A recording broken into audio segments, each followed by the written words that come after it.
younger self, to my younger self, to my younger self. I wish I knew what I know now. To my younger self, to my younger self, to my younger self. Good day, Africa. Good afternoon, good morning, good evening, wherever you are. My name is Zoe Baraka. The show is To My Younger Self, Africa 54. To my younger self, what's your story? To my younger self. To my younger self. To my younger self. To my younger self. To my younger self. To my younger self. To my younger self. To my younger self. To my younger self. To my younger self. What's your story? To my younger self, what's your story? Good afternoon. My name is Zoe Baraka, and the show is To My Younger Self, Africa 54. First on the list is Zimbabwe Harare, and we're here with Rejoice, and he's going to be telling us stories from his past that has propelled him into the future. Without further ado, as you well know, I always just say, Rejoice, what's your story? Mnumzana uRejoice Ngwenya ngizalwa lapha eZimbabwe, ngumntwana weZimbabwe. In English, that simply means that my name is Rejoice. I'm born in this country in Zimbabwe, and I love this country.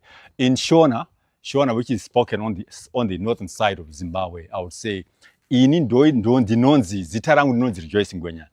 Ndiri mwana womuno muZimbabwe. Naki Rejoice kitswala Zimbabwe. That would be a bit of like Sotho. Wow. I was so sad to leave my guitar, but I had to go, so I jumped into the train.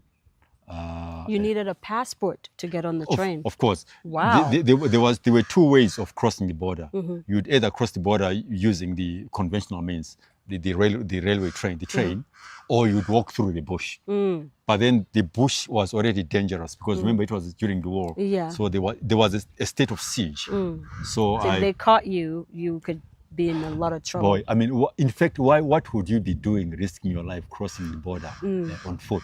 Wow. Because once in a while, the freedom fighters would abduct, like what happens in Nigeria, Right. the Boko Haram thing. Yes. That was exactly what they used to do. Wow. When they felt that the fighters, the stock of fighters is depleting, they would get to a school and round up all the young men. And then initiate them. Just drive them across the border. Wow. So it was pretty dangerous to walk across the border.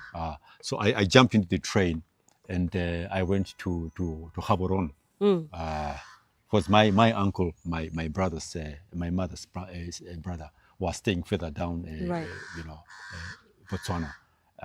So the first thing we were told, that the first thing that you do when you are going to Botswana or wherever you're going into exile, you need to report to the nearest police station. Wow. Yeah, because you are like an illegal. Illegal, yes. Yeah, right.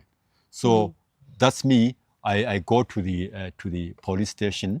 There were already a few others, young Zimbabwean, people there. They were always Zimbabweans there. My God. They used to be called Rhodesians then. So I get there. I introduce myself. I say, look, my name is Rejoice, and I'm coming from Rhodesia, and I am here to look for a scholarship to go and study. And they would take down your names, your details, your fingerprints. So they would ask you a question. They would say to you, young man, do you want to go to the camps in Zambia or Mozambique to join the liberation struggle, or you want to go to college? What? They ask you that at the police station? Yes, I think I've got a feeling that the United Nations Refugee Fund or something gave them that instruction. When somebody comes, we don't want, they didn't want children or young people to be forced to go to war, because of the child war, convention. Yeah. So they were under instructions that when somebody comes here and declares themselves, ask them whether they want to go to join the war. Or they want to go to school. Right. And of course, I mean, you naturally. Said you'd go to school. Naturally, No, because there are some guys who had left home, they had not finished their secondary school education. So even if they wanted to go to school, they wouldn't really qualify because the scholarships were very strict. Right. You either had 4 years of secondary school education or 2 years. 2 years. Or 2 wow. years, yeah. So I say to the officer, no, I prefer to go to school. So they would say, stand that side. So you would see two groups of young people at the police station. Those that want to go to school and those that want to go to join the war. Right. Right. So, and in that group of those that want to join the war or the school, you have to choose. Are you going to join Mugabe or you are going to join Joshua Nkomo? Oh my God. It was very important for that distinction to be made. Why? Because Nkomo's fighters were in Zambia and Mugabe's fighters were in Mozambique. Oh my God. And there had been a history of clashes between the two. So you didn't want to end up in Mugabe's camp when you are Nkomo's person. Because you've been in a lot of trouble. You've been in a lot of trouble. You know. Wow. These guys were fighters. They're fighting for the same cause, but they're different in different ways. Ideologies. Yeah. Wow. Kind of. Wow. Different factions. So that even caused a lot of problems for us as well as young student political activists. Wow. We used to, when you get to college, you ask yourselves, are you from the Mugabe side or from the Nkomo side? Even in college. It was critically important that that division was maintained up till today. Wow. That division still there. Are you opposition or you are ruling party? Ruling party. Wow. So you can see how far we've been damaged by this war. Never mind. I mean, at that time, I didn't think I was being damaged. I thought it was just part of life. But there am I'm saying I want to go to college and I'm a Nkomo guy, you know. Oh, so you are not Mugabe, you are No, I Nkomo wasn't. guy. I wasn't Mugabe, I was a Nkomo guy. Well, it wasn't easy to get a scholarship. It sounds easy now when you talk about it. Right. But the competition was very high. Imagine thousands of young people, you know, all vying for the scholarship. But I was generally a bit lucky because I was slightly, you know, my passes were very good and I presented my case very well. So I got a scholarship to study in management in Kenya. I would have gone to Germany, but it was a bit complicated. It was probably way more complicated. Yeah, because you'd have to do 1 year of German. And remember, this is already 1979. The Lakenstaus Conference is already in position. They are talking about possible independence in 1980. Wow. So the United Nations said, no, we don't want to overcommit you to a scholarship program. That's going to take you that's going to take too long. So we don't want you to waste time, you know, doing in a foreign language. Just go to a country that speaks English and you start with your college. So there we are. 55 of us, we are in a small plane flying to Nairobi. And this is a village. All of you are Zambian, I mean Zimbabweans. All of us.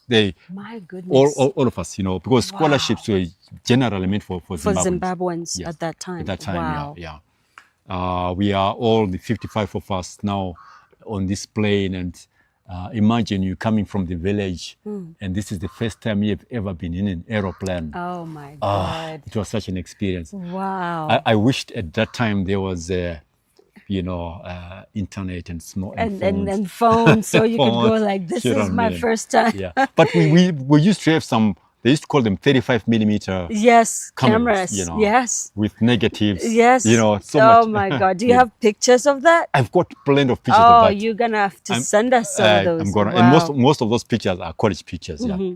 So we get to Nairobi at midnight, and the first thing that the immigration told the pilot was that you are carrying illegal immigrants. Oh my God. Didn't they know you were coming? No, they knew we were coming, but I think our scholarship administrators did not, you know, foresee a situation where we were going to be challenged why we are traveling using Rhodesian passports. Oh my Because Rhodesia God. was a very outlawed country. Yes. So what should have happened a week before we flew, they were supposed to give us United Nations traveling documents. Yes. That showed that we were refugees. Wow. So they just assumed that because we are in one plane and we have got a mentor or a chaperone who is from a scholarship fund who would be allowed into the airport into Kenya. No. And we were not allowed. We got to Nairobi at about 11 p.m. We only got clearance at 8 o'clock the following morning. Oh my God. Only because the United Nations Refugee Commissioner came and gave us clearance. Wow. It was so traumatic, but it wasn't as traumatic as it would sound now. But you were 19. I know. You would have been very traumatized. No, we didn't understand why we were being detained. Yes. Yeah, we didn't understand. I would be very traumatized even if I was 50. Do you know what I mean?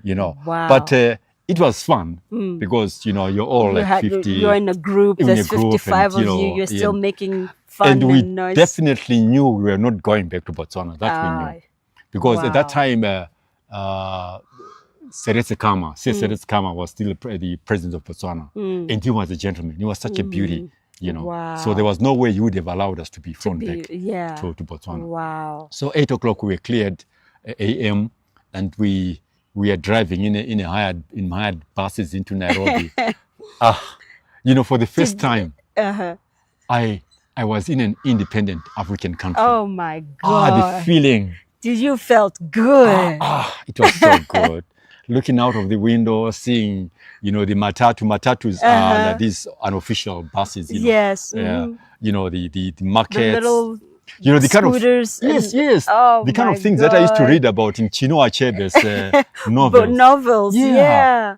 Because remember, I've come from Rhodesia, which is very sober and very colonial. Everything is organized, and suddenly it's a Monday morning, and you are in the middle of Nairobi. It was so nice. My God. Anyway, so we forgot about all our troubles of being detained for 10 hours at the airport.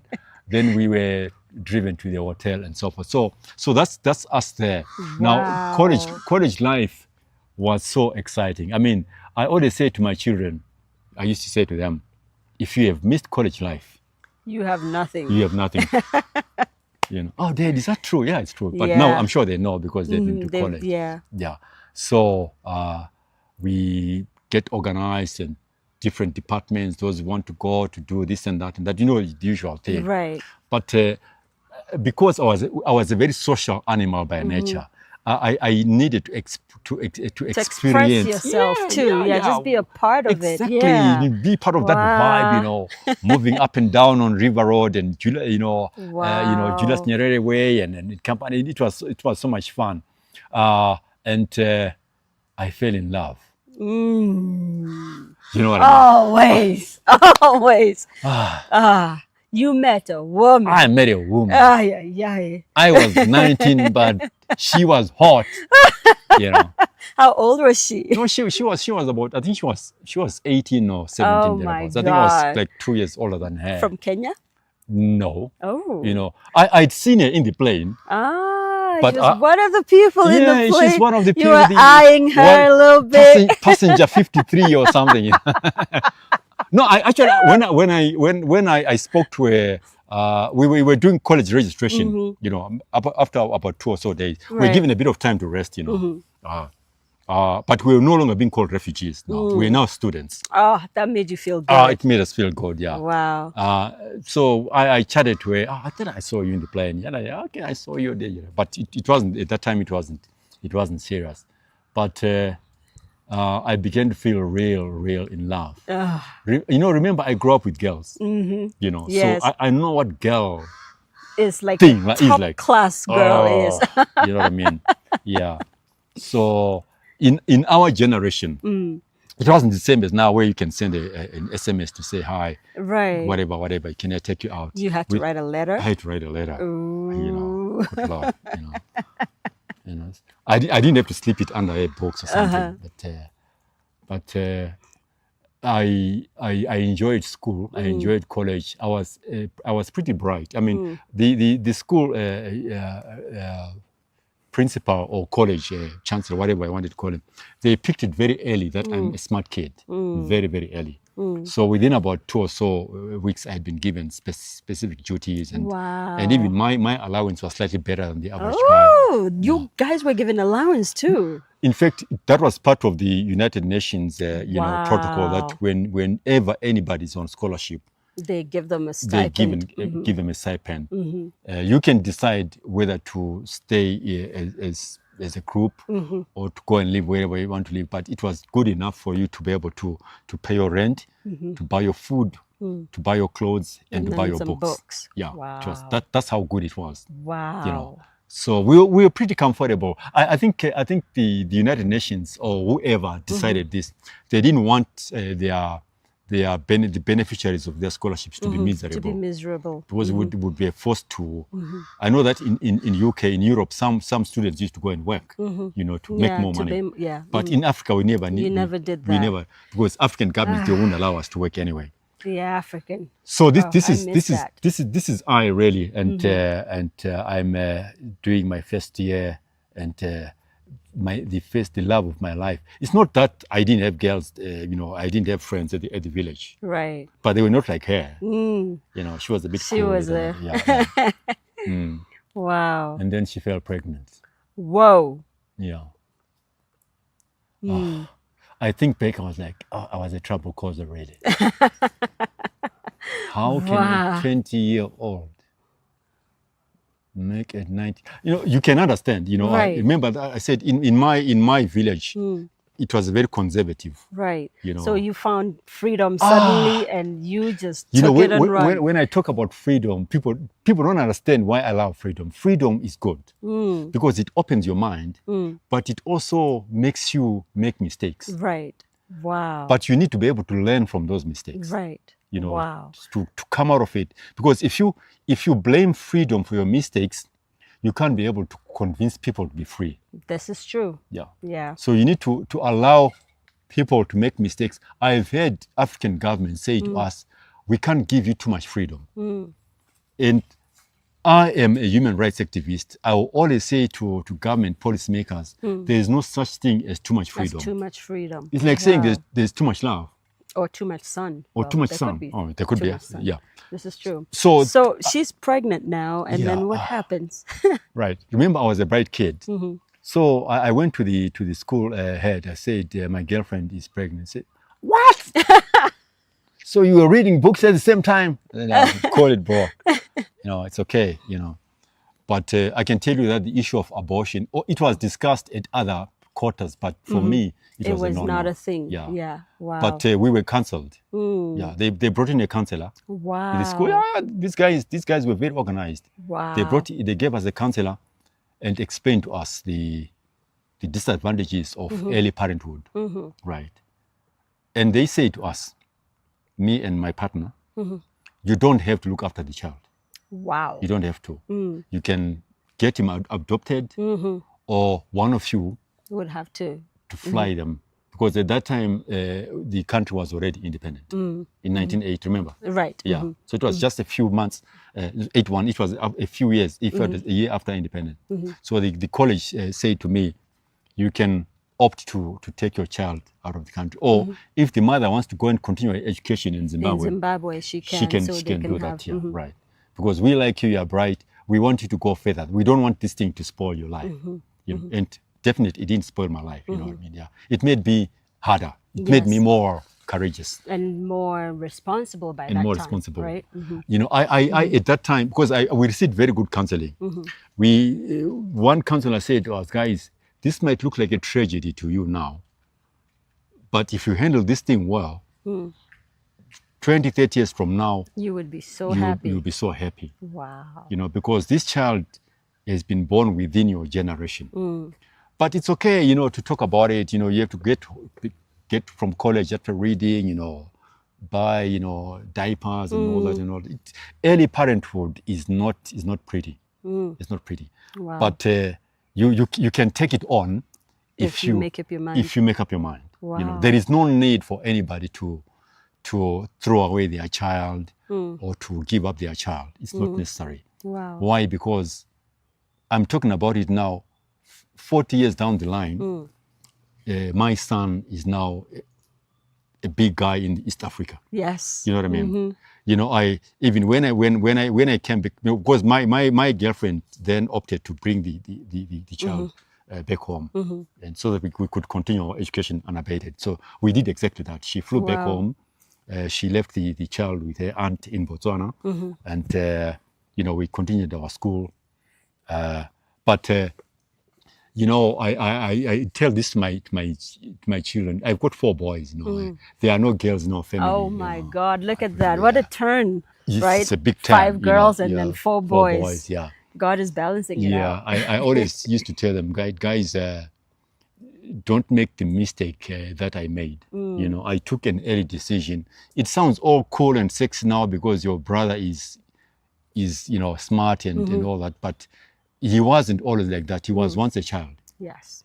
He was once a child of parents who were students. You know, parenthood is not easy, right? We used to fight a lot with my girlfriend, you know, because I wasn't calling her my wife. She was my girlfriend. Well, you hadn't married, so Yeah. Sense. But her father was not happy. By the time her father died, in fact, I never spoke to her father. Wow. You know, her father told my aunt that if I see this guy who messed up my daughter, I'm going to have to kill him. You know, so I also stayed away from the territory. But my parents handled it well. Wow. But we eventually grew out, you know, matured in our relationship, and we accepted our responsibility, and we agreed that we need to finish our college so that we add value to the life of our child back home. You know, and the college supported me very well. Wow. You know, they gave me a few tasks here and there to do lessons with the first years, and it was so much fun. So when I think about Nairobi, other than the vibes and the excitement and the matatus and the pikipikis, I always remember that every time I was there, I was already a parent student. You know what I mean? Yeah. Yes. But wow. It took a bit of my young adulthood away a bit, you know. A little bit, yes. But it allowed me to mature quickly. Quicker. Wow. Faster, yeah. And I had a lot of great friends, you know, at college. But you know, we learned to live together, and most of the issues that I make reference to in my marriage today, I learned them back then. Wow. Rule number 1: you will never satisfy a woman. Never. Never ever. Hey. No, and it's not in the not you can't say that. Not in the negative. Tell me this rule again. Yes. Rule number 1 is what? You will never ever satisfy a woman. It's actually it's one of those mission impossibles. No, this is not from a negative. I'm saying that it doesn't matter whatever you do. There is something that you have not done. Or you have to do more of. Exactly. What's rule number 2? Oh, rule number 2 is that if you love her, she will do anything for you.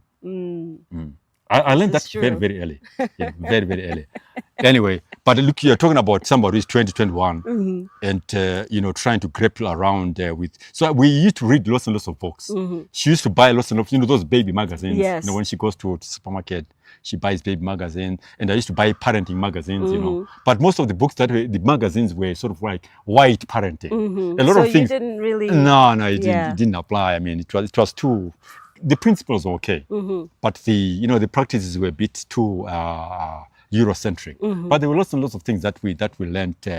But I love the thing that the parenting magazines always used to say that you learn to be close to your child.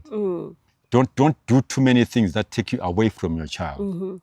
So as a result, even when we came back from exile, she took the child back from Botswana and stayed with the child for a few years, 1 or 2 years. Of course, then she died.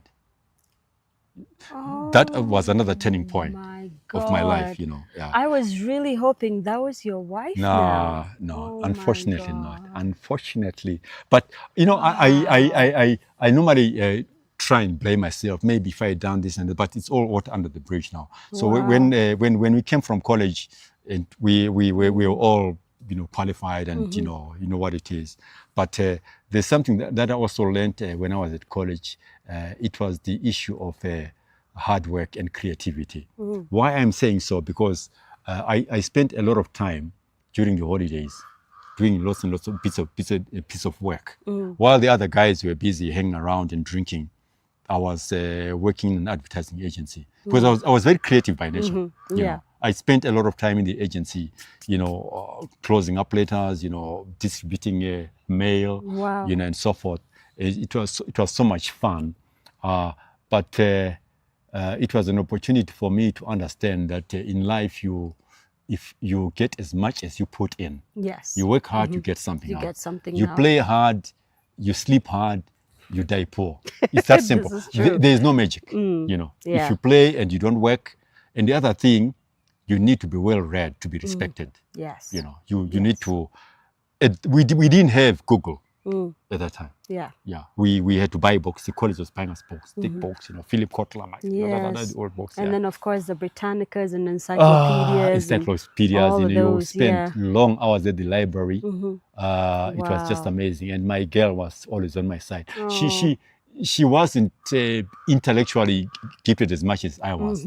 But she was still pulling weight. And I understood that if she's going to be a partner for life, I need to work with her to upgrade her. I didn't want to get back home and say, she's not good enough. Because somebody would say, if she's not good enough, what were you doing? Right. You know what I mean? So we worked hard together, and when we finished our college, we then had to come back home. Time ever. We are here in Zimbabwe, Harare, and we're here with Rejoice Ngwenya. Can we take that again? Makadini tiri kuno Zimbabwe linjani ngapha Zimbabwe dumelang litsogile jang no sorry. It was perfect. Let's do it again. I stumbled in. To my younger self, to my younger self, I wish I knew what I know now. To my younger self, to my younger self, to my younger self, I wish I knew what I know now. I've been telling you I'm a girl. This is going to go into Ghana. But what shows I'm not a girl? Because you are a man. The fact that I look like a man doesn't mean I'm a man. Right? Okay, do you know what? I don't. Ultimately, it's a sex organ that Oh my God! Bye. You've never seen my sex organ before. So how do you know This I'm a man? conversation is a no-no. I don't want to have this conversation.